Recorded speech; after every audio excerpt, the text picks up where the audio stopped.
Okay, so this is going to be a repeat for lecture 15 for anybody who wants it. So we're going to try to do both lectures here just so they get um, on uh, on record. Um, Lab, we'll try to continue on with 202s. We'll see how that all works. Um, Next exams, November 4th, finals week. If there are any questions, try to get in touch with me on email. So most of you have seen this already. So we're talking about the milk ejection reflex. There are two components to it. First is the stimulation of the udder, and we have the nervous component. Nerve endings go up to the spinal cord, go to the brain, and a summarized signal is sent to the hypothalamus. When we switch over to the endocrine function, the hypothalamus sends a signal to the posterior pituitary. The posterior pituitary secretes oxytocin that enters the bloodstream, goes back through the superior vena cava to the heart, back to the lungs, back to the heart, and then goes out through the aorta into the um, vessels, the arteries that supply blood to the artery. Once oxytocin reaches the alveolus, we have a picture here where it's contracting those alveoli. That's the only way we can get milk out of the alveoli. We have to squeeze them. So oxytocin stimulates the myoepithelial cells. They shorten.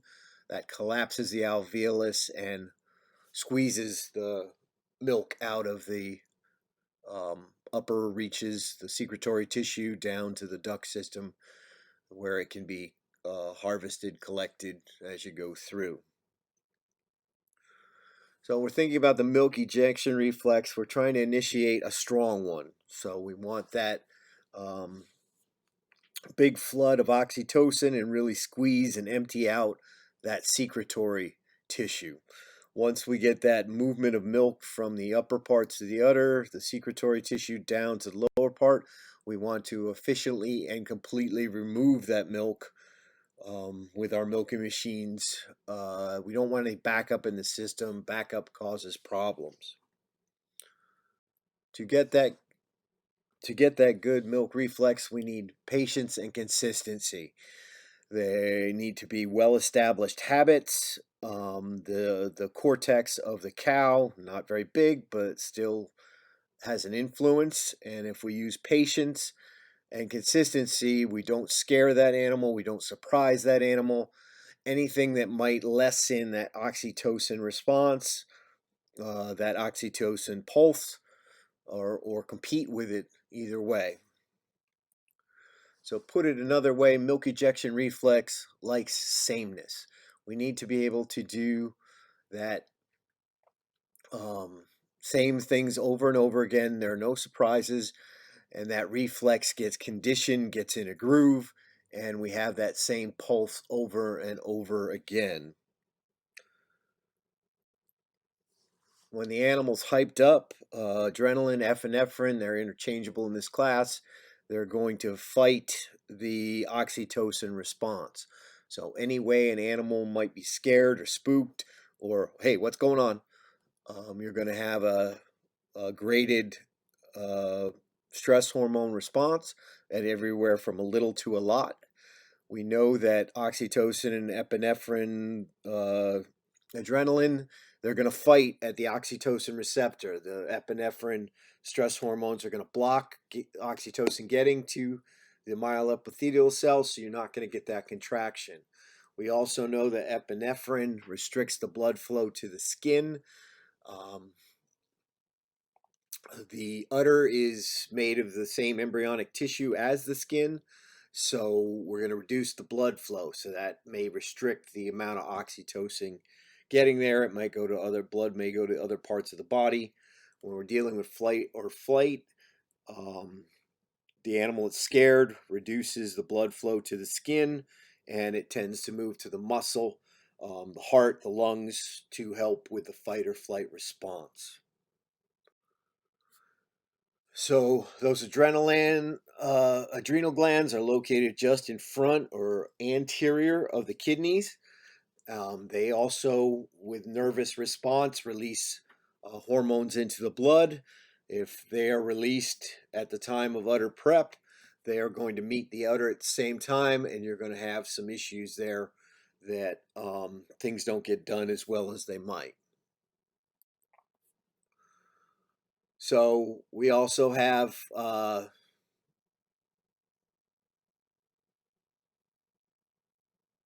some sort of nerve endings. If there's pain involved, that may or may not get things figured out. Those nerve endings may constrict the blood flow, constrict the capillary beds, and are going to impede that oxytocin response.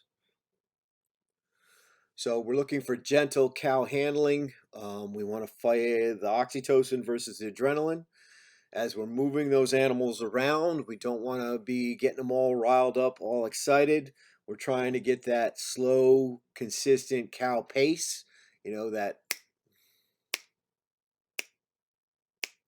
cows walking across pasture, not really fast.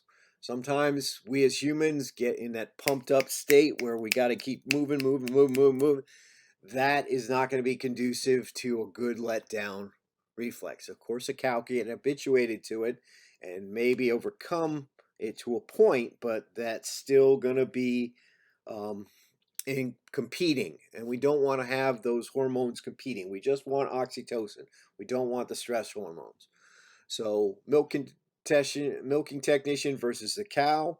We want to make sure that the milking technician appreciates the cow, lets her move at her own pace, make sure he lets her know what's going on, make sure that he does not cause discomfort, she does not cause discomfort in any way, shape, or form. Any abuse of the cow will hurt the dairy person more than the cow. So the cumulative response, reducing milk production, reducing revenues, um, leading to possibly premature culling. All those things are going to hurt the dairy person more than the frustration taken out on that cow. We want to move those animals in an easy pace, let them do their walking. So, a lot of places will open the gate and let things kind of fill out using the same words again. Some people whistle, some people say, "Get up, cows." Whatever it is, they know that when they hear that, it's time to get up and move. And if they can move at their pace, all the better. So pushing those cows usually causes trouble. So if we're pushing too hard going through, we also know that the animals at the end of the group usually are the ones with leg issues. So that's one of the reasons when we locomotion score, we're going to look at the whole pen, not just the last animals leaving the pen. Pushing those animals, even if you don't frighten them, that pain response is going to lead to more adrenaline, and that's going to cause problems when we get there. So letting those animals know that, hey, we're here, but they got to keep moving, but we're going to let them go at their own pace is a good thing. When we get them into the parlor, moving those animals around, we want to make sure that we're consistent in our routine. We're handling the same way every time. We're not surprising them from behind. They know we're there in some way, shape, or form. So that is one reason for not having a radio on, that they can hear you moving around and know where you are. Don't surprise them. We want the same routine every time. So everybody's got to follow the same prep routine. Machine should be attached at the same time. Being consistent all the way through allows us to get that good squeeze at the top of the udder and then catch that milk as it comes down. We also have to think about when the animals leave. This is a picture of a rotating exit gate. So that horizontal bar that you see up at the top, let's see if I can highlight this with a pointer. This area up here, it spins around. So you can see it spinning over here on these two animals. That spin opens up so they can move forward and then comes down behind them to kind of scoot them out. You can see that in this case, and I've seen this before, that this is probably too low. By the time the animals can move forward, the backside is already coming down. And one particular farm I saw, they had a kind of a sharp point on the leading edge there, and it used to come down on their backs. You used to see the animals leave in a real hurry. So they're spending all their milking time anticipating, God, this is gonna hurt. God, this is gonna hurt when they move that. When I hear that, they got adrenaline flowing in anticipatory pain. So we need to make sure when they leave, they're not pushed or scared or hurt as they leave the operation. We want to get them back to the stall. We want them eat, drink, lay down, and be happy and relaxed. Minimize that adrenaline response. Milking wild cows. If we've got cows, and I'm referring more to animals that aren't as domesticated as the ones in the US, in order to get a good oxytocin response, they have to have their calf present. So we've bred out that need where we can get a good oxytocin response disassociated from having a calf. So we got to use that to our advantage where we can. Milking strategies versus tactics. So you're thinking about the milking strategies. I want calm cows. I want to treat them consistent and with patience. What do? I have a set milk routine that everybody follows. Everybody brings up the animals the same way. Consistency, consistency, consistency. All the little things I can do to make that experience consistent, pleasant, showing patience as we move through are all positives that we're looking for.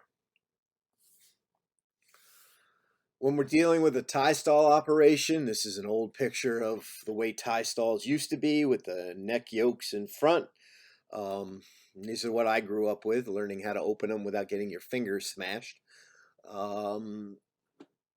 The consistency in a tie stall can be very challenging. That tie stall operation, we have to usually we move machines from one animal to the next, knowing or anticipating when that animal's machine is going to come off so we can get that next animal prepped and the machine on between 1 and 2 minutes after prep is important. And it's a real challenge. Some people are pretty good at it. I was never very good at it. So I tended to wait on the prep until I got the machine off. And then I prep the animal kind of right there. Go back, dip another animal, put the machine on. So there is some suggestion that if we treat sets of cows just like we would in a parlor, we might actually get through milking faster. I don't know if anybody's actually tried it, but it probably makes sense. If I can shave 2-3 minutes off of each milking time, I should be able to move through the barn faster. This is one of the things that, if I have, a whole lot more machines than I can manage, I run into issues where things aren't on time, left on too long. Sometimes if we cut back the number of machines, we'd actually get through milking faster. If we focus on that contact or stimulation time, putting that machine on the right point. So how do we check our timing? There are a number of different things. We'll show you how to do it with a stopwatch in lab, some way, shape, or form. I'm not sure how we're going to do it in quarantine, but we'll think of something. So one of the things you can look at is the M load in Dairy Comp 305. This is a copy of that. I think the form is pretty much the same. I probably should update it, but it's got all the same stuff. So after each milking, there's a report that's generated at the dairy complex. If you got milk weights, Dairy Comp can do this for you. So on the left side of the paper page over here, we've got the pen number.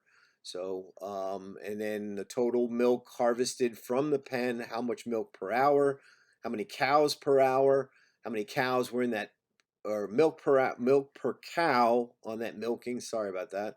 Cows milk or cows per hour. So how many turnarounds do we get with those animals? What's the total time they were in there, start time, stop time. So total time for the group, average minutes minutes per milking, or pounds per milking, minutes per milking, and then the deviation. So we want the deviation to be as slow. So we're looking at average duration. If we can get it down to that 5-6 minutes, higher milking pounds cows are going to be a little bit higher. So you're looking at the animals, 37, they were a little bit longer, 32 pounds per cow. Those are a little longer. The animals that are producing less are down in the 4s. So cheating up a little bit for higher producing cows, cheating down a little bit, but trying to get that average down to 5. Another thing that we can check our timing is the percentage of milk in the first 2 minutes. So we'd like that to be somewhere around 50%. We used to be that way. We changed over to a different liner, less aggressive, a little lower vacuum. So our new standard is that we get 40% of the milk from those cows in the first 2 minutes. So the first 2 minutes should be about the timing of our milk ejection reflex. If we do that right and we attach at the right point, we should have a good flow coming down, and that milk should come out pretty aggressively. So getting a large percentage in those first 2 minutes is a good indicator that we're doing things right. So total milking time, and then the percentage of milk in the first 2 minutes. So we have here, if we take that M load report as it appears on Dairy Comp, M load 123, this, we click on the graph tab at the bottom of the page, up pops this milking summary, and each of these blocks represents the machine on time for a specific cow. If you put an arrow in, while it's in Dairy Comp, if you put your arrow over a specific cow, it'll identify that cow. So we're color coded here. Over here, our legend by pen. You can see that we've got a couple animals misidentified or in the wrong place. They're not in the right place in Dairy Comp. You can see that the length of the bar, here's one of our longer cows, and she may be slowing up everything. So if we've got 8 cows on that side, so stalls over here, she's slowing up the works pretty significantly. In fact, we've milked one side here that took place after. We've let that side go, and we've started another one even before we've got there. So this cow is really slowing things up. If we can identify her, get that milking machine on earlier, or pull her out and put her in a slow group, some way, shape, or form, maybe we can do things. So you got, in this pen, you got 1, 2, 3, 4, 5 turns associated with that side of the parlor, and then you only got like 3.5 over here.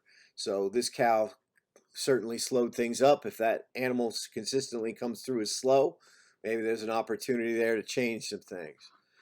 You've got here, when you got the open white blocks on these animals, I hope that arrow is coming through. So this blue block here, this purple block here, and then the green block, turquoise block down here, indicates the machine was off and it was reattached. The blue block, we can see that the machine came right back off. It probably wasn't worth detaching for whatever reason. The green block over here, it was worth putting that machine back on. Again, we've slowed down everything moving through. Another way we can check our timing is check our teat end condition. If we're getting the machine on at the right time, it's going to be less damage to the teat end as we move through. We're not pulsating on a teat that's not pushing out milk or releasing milk. The longer we are in the front, the longer we are in the end of milking, the more likely our teat end scores are going up. So looking for that callus, that very rough look, indicates that something's not quite right. Either the cow's conformation is off and she's not getting the massage phase that she should, or you're dealing with an issue of over milking or having the machine on when things aren't flowing. So intermammary pressure curves. What happens is the pressure goes up in the udder. This is one of those concepts that's really key to understanding in our in dairy science. So this thing here explains an awful lot. It's old. It's even older than me. But you've got some information here that explains why things happen the way they do, and then why we do what we do to get things done. So if we look across the x-axis, that's the hours since the last milking. We're going from 0 to 40. We've got the on the left side, the udder pressure, millimeters of mercury, and then you've got the secretion rate in pounds per hour. So if we look at this, we've got one curve that tracks the udder pressure over that 40-hour period, and then there's the solid line here is the average secretion rate, and that's the one we'll focus on. The instantaneous secretion rate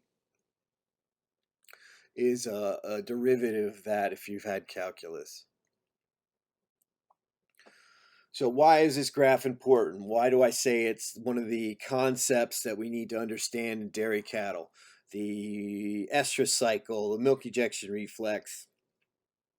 This graph are things that are not going to change in our cows. We need that understanding. So as new things are proposed and presented, you can understand why they work the way they do. So we're going to talk first about the milking interval of 12-12. So we're doing 2x milking. We have 12 hours between each. And then we have the uneven milking intervals for whatever reason. 11 and 13. 10 and 14. That was what it was at Michigan State because of union labor. So when they could start, when they could end their day, they had to fit in the milkings in the 8-hour shift of the workers that were there. So that's the way things were. So it's not ideal, but does happen in reality.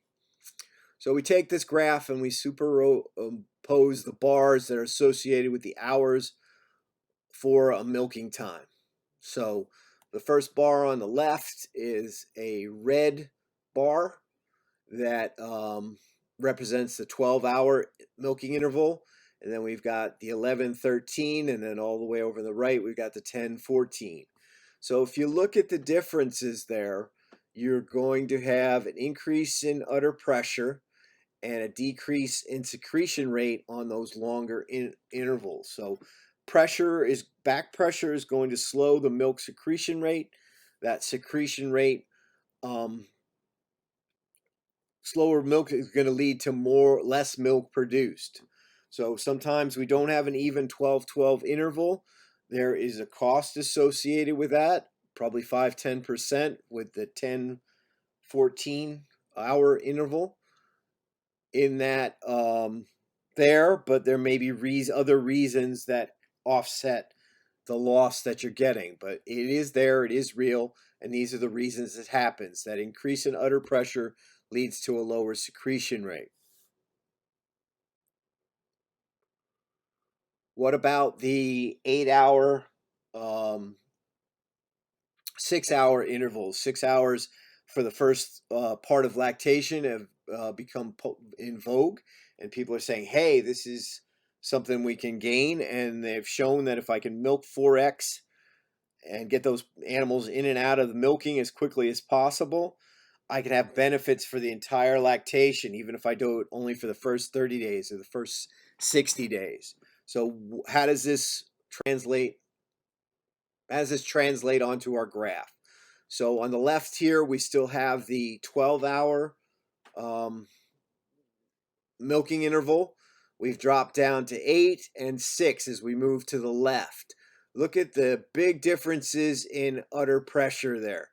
Those, we know that going from 2x to 3x, we can expect a 10% bump in milk production across the lactation.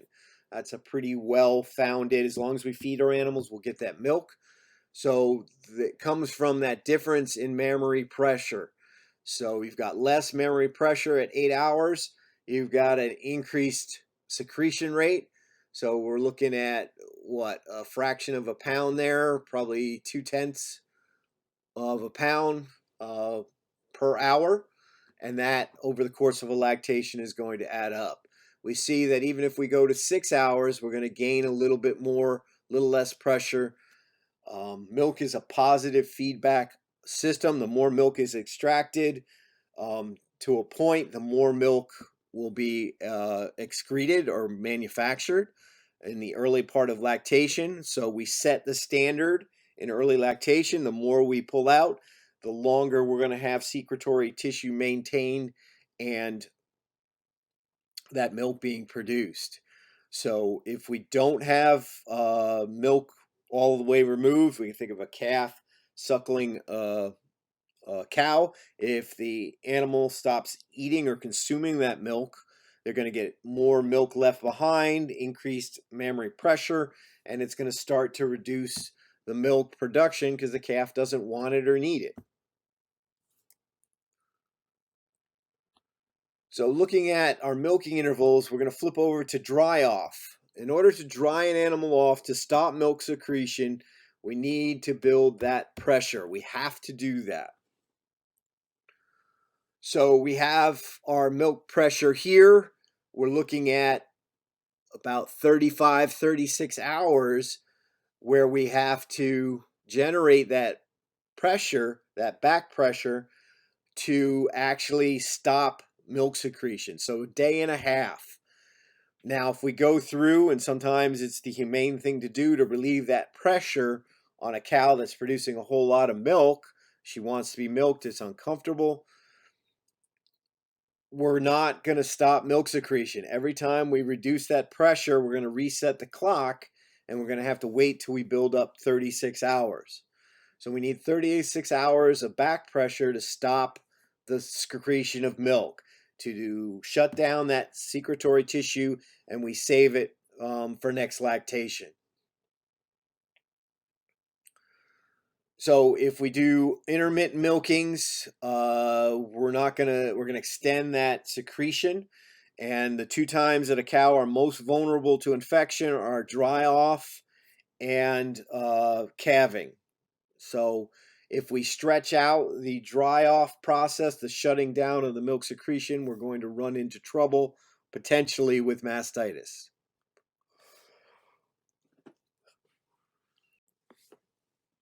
So how does the pounds of milk influence these curves?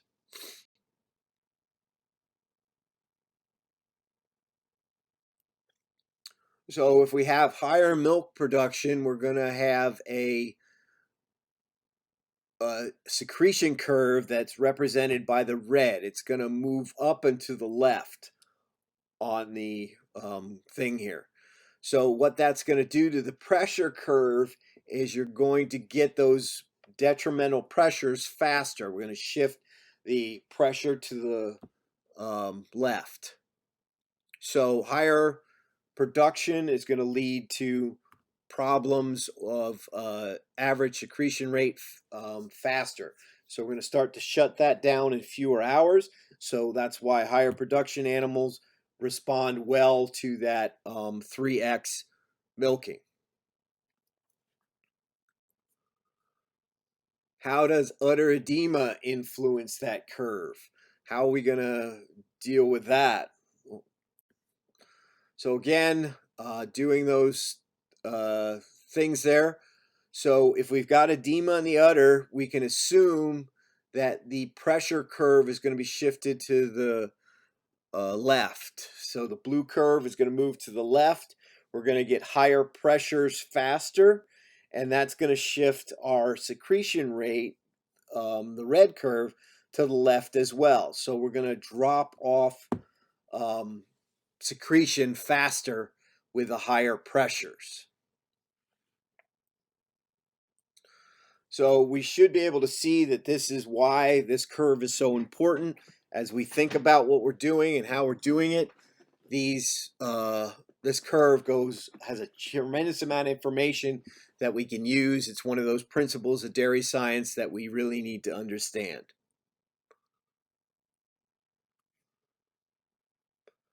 So that's production. Let's move on to nutrition and feeding. As an area to improve, nutrition is one of the things we have to make sure is right. So there's an opportunity to improve there. So how do we know? Do we know dry matter intake? Dry matter intake not only is a number that we can use to balance rations off of, but it also gives us an indication of how seriously they take nutrition. If they have actual dry matter intake information, we know they're taking it seriously and they're putting some effort into it. They're not just kind of, well, we feed them and they milk. So knowing actual dry matter intake information can tell us A, what it actually is, and then B, how they feel about their program. Is the ration balanced? And we're looking at every cow every day or every animal every day. So what kind of feeding system do they have? How many balanced rations do they have? Are there weights involved? Or is it just, well, I do a half a load of this, 2 scoops of that?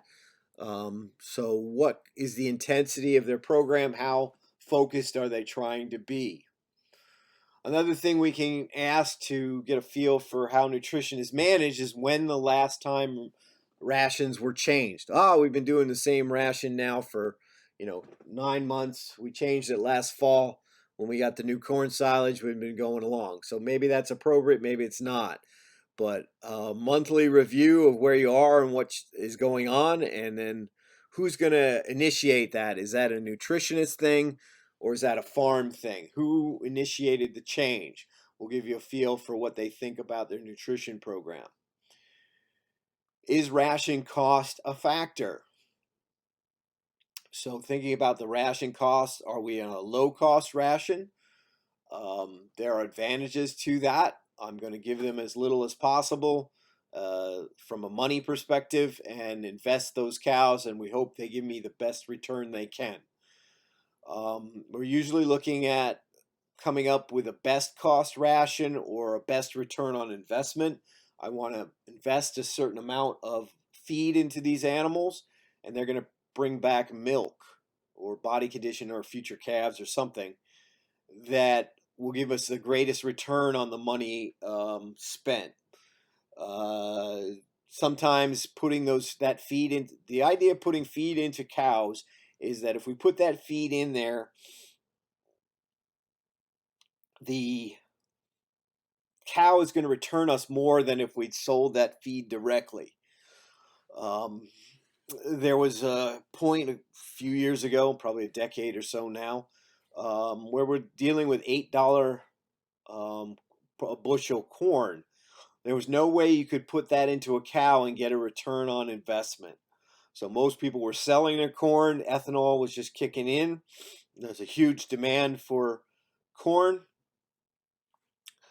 It was popular, so the price of corn went up. It was better to sell the corn than to feed it through the cows. So what people were looking for was an alternate energy source for the cows that I can give it, provide their energy, but at a more cost-effective way. And when they're thinking about putting rations together, are they planning for the entire year? So right now we're doing that at the dairy. The plan is to bring back cow numbers. Um, do we have the inventory to support that? Those of you that have looked at Silo 5, been here previously, that's not as full as it usually is. Now we've got 2 other bunks that are full of corn silage. So we need to go through, calculate our inventories, which you've done, and then project out how many animals we can support over the next 9 months, over the next year, on that forage inventory. When we're looking at our rations, we want to look at nutrient intake. That's what we care about. If the animals are consuming what they're consuming at the concentrations of the mix, are they getting what they need to on all the 50 nutrients we talk about? We want to make sure we balance all rations for all cows so there's a good shot that they're going to get the nutrients they need. All forages that you have must be tested, and we're looking at wet chemistry on our corn silage and our minerals is probably our best bet if we can get it. We don't necessarily have to test our grains, although depending on the circumstances, there might be some benefit from a cost standpoint to make sure that we're getting the protein we need, the energy we think we're getting from those feeds. But normally our feed company can provide those because they have to test them to do anything. We want to think about energy balance. Where are animals? When are they in negative energy balance? When are they in positive energy balance? Are we providing the energy in the appropriate way for the appropriate stage of lactation, making sure that they are where they need to be? So when we're looking at fiber, we're going to use the terms ADF, acid detergent fiber, NDF, neutral detergent fiber. We're going to have to take a good look at particle size, making sure that's where it's supposed to be. And we talk about fiber as feeding the microbes in the rumen that provides them the energy along with some starch. That fiber, they digest that, turn it into VFAs, turn it into microbial protein. If we get that microbial growth doing what it's supposed to, our cows are going to benefit tremendously. That's the way the system is set up. That's symbiosis. So we've got protein definitions: soluble intake protein, SIP; DIP, degradable intake protein; ruminally degradable protein; UIP, undegradable intake protein; RUP, ruminal undegraded protein. The protein, the nitrogen that's available to the microbes versus the nitrogen is available only to the cow. We have to balance those things out and make sure that we promote the growth of bacteria, the rumen microbes, as much as we can, but at the same time, making sure that whatever gets to the small intestines, the ruminal microbial bodies, and the feed protein meets all the needs that she has. We can look at the manure. One of the things about manure, the looser it is, it can be attributed to too much protein. The stiffer it is, it might be not enough protein. There are other reasons for that stiffness or looseness, but that's one thing we need to check.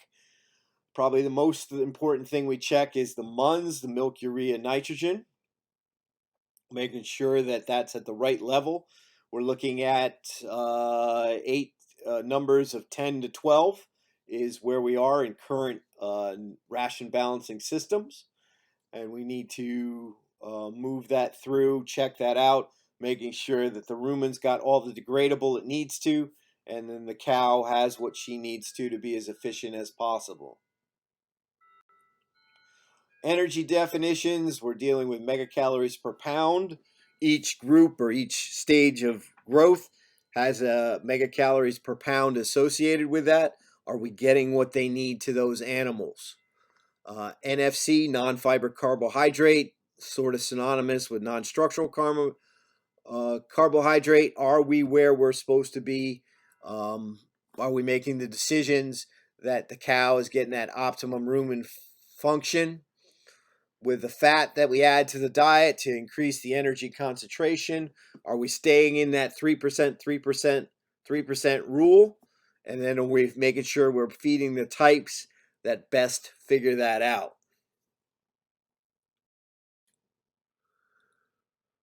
So when we're thinking about group guidelines, we're going to establish a group and then we go through, figure out their demographic graphics. How old are they? Are they growing? Are they gaining or losing weight? How much milk are they producing? How much are they eating? And given those guidelines, we can come up with crude protein, net energy lactation guidelines, how much starch, how much NDF that we put into the diet. So each group has a set parameters that we have to get, and we're thinking about the concentrations given a known dry matter intake. So if we're looking at our high groups, this might be an example. NDF 27 to 30% is fairly typical for a high group, with byproducts that are high in NDF in the diet. NFC somewhere in the mid 30s is fairly standard. Starch these days, corn is relatively cheap, 30%.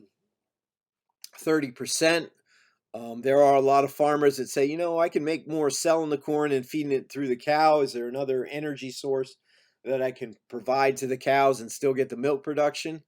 It seems that there are. I've seen diets as low as 12% in research settings, that 12% starch that still get the milk production out of the animals over 100 pounds. Protein has been backing down in recent years, 17 to half percent. Used to be 18 to 19. We're becoming more efficient. We're not wasting protein. The advent of bypass amino acids has allowed us to become more efficient so we can feed less and get the same production. High protein energy, 0.78 megacalories per pound is fairly standard. That varies 0.8, 0.76, depending on the group demographics and how much milk they're putting together. When we're dealing with NDF, we have the thought of 27%, and that's assuming all average conditions are met. We have to learn to fudge the number up and down, and we talked about that in 100. So we have to, the NDF level, if we put that 30% in the middle, we could go to ration NDF levels of 25 or all the way up to 35. So if we have a lot of long particles that really good at stimulating chewing, keeping that rumen clean, digestible fiber, we maybe can cheat down a little bit. The effectiveness of that fiber allows us to feed less of it. If we've got a lot of high fiber byproducts, which are very small particle size, don't stimulate chewing, don't clean the ruminal wall, we have to cheat up because the NDF is less effective. So we move toward 35 on a whole diet NDF basis. If we're feeding a balanced rumen, either through TMR or grain many times a day, we don't have the challenges on that rumen. We can cheat down a little bit.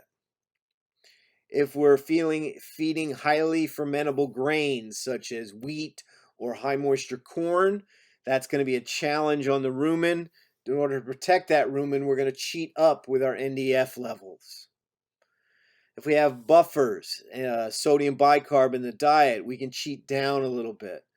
If we have high fiber digestibility, that fiber falls apart very quickly, it loses its scratch factor very quickly. In order to keep that rumen healthy, we need to cheat up a little bit. So with our BMR corn, our BMR alfalfas, we're going to cheat up a little bit. We're going to feed more forage as a percent of the diet. If we have adequate bunk space, we don't have stocking density issues, we don't have problems or things at the bunk where there's a lot of pushing and shoving, all those things lead to slug feeding. We're going to those bad things. If we have adequate bunk space where we avoid all that slug feeding, we can go down a little bit. We're not pushing the envelope. If we have a lot of variation in our cows' diets, so day to day, we're not keeping dry matters, we're not adjusting to the rain or the snow, we're not very good at putting the right amount of feed in the mixer every day. We're just, that's sort of, if there's a lot of variation, we're going to have some days where we got too much NDF, some days where we got too little NDF. On those days, it helps if we have a higher total NDF. So to avoid risk, to avoid dropping off the bottom, getting to a point where we don't have enough NDF in the diet, we're going to balance a ration that's higher in NDF to reduce that risk if we can.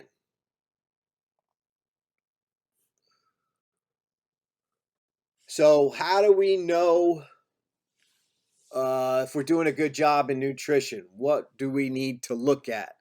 So there are a lot of different things. If you sit here and pause this and say, what things might I look at? And then you compare the list with I came up with.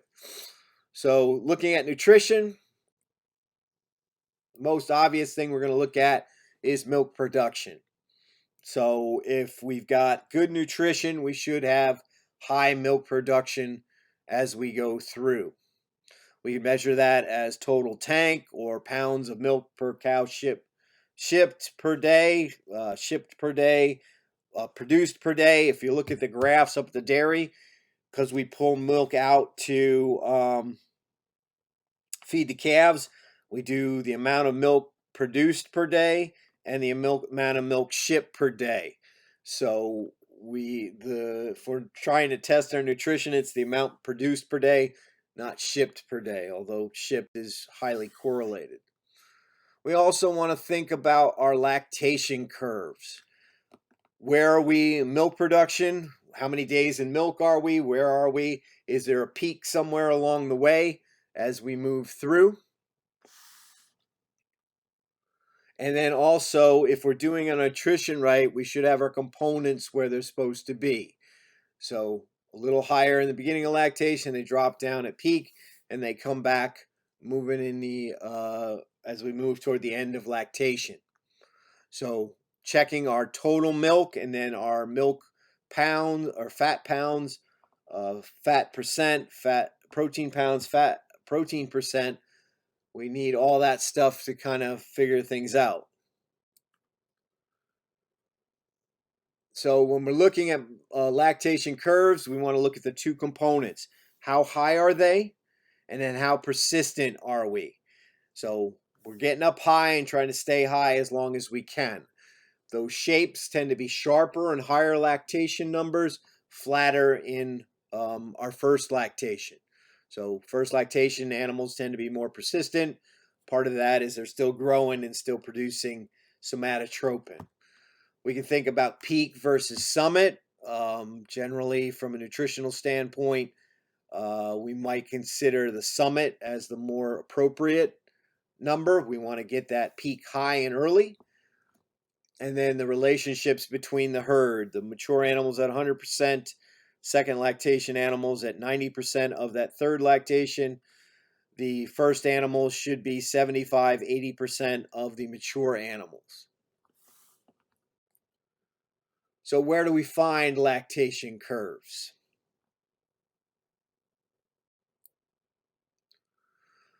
So we can go to our 202. We can flip it over to the back, and in the stage of lactation profile, we should be able to find rough lactation curves here. These are great if we don't have anything else.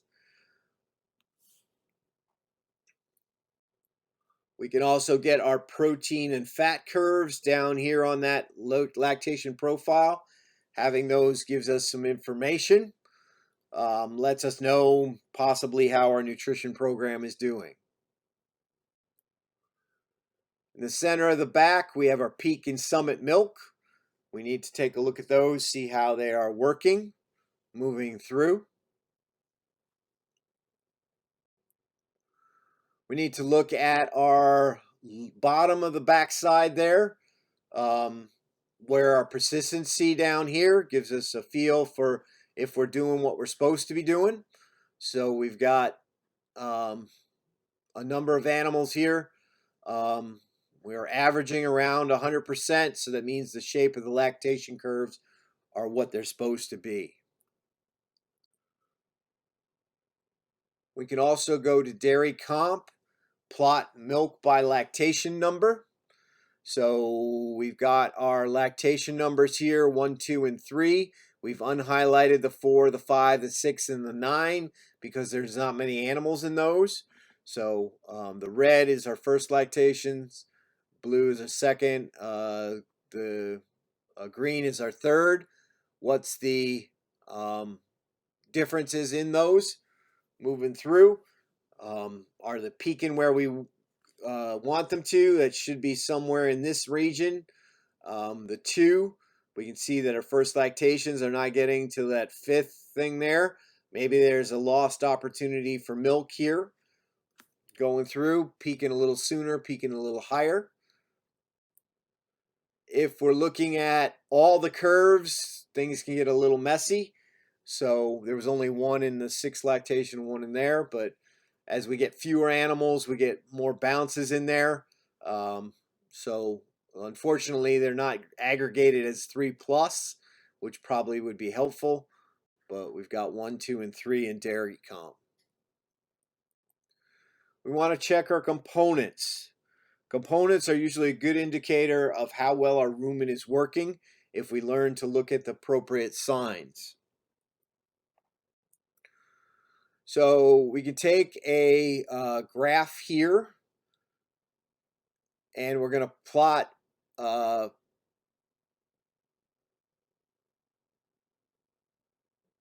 percent protein by percent fat.